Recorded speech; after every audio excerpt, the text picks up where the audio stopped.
Hulaan nyo mga katropa kung ano yung binabalatan ni Doydoy, no?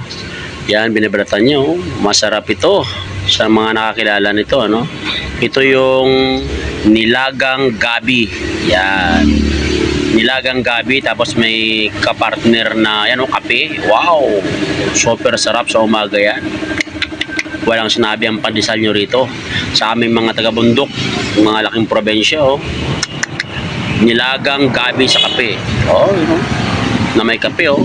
Si Doydoy, kita mo, oh. Nagtsaga talaga magbalat ng gabi, oh. Oh.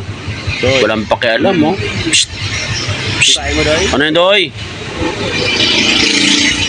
Oh, mga katropa. Oh, di ba? Subukan nyo rin yun, no? Mas healthy pa yung kainin. Mas nakakabusog. Di ba? Pure na talaga. Mabigat sa tiyan talaga yan. Mabusog ka talaga yan. Gabi yan, gabi. Sarap na.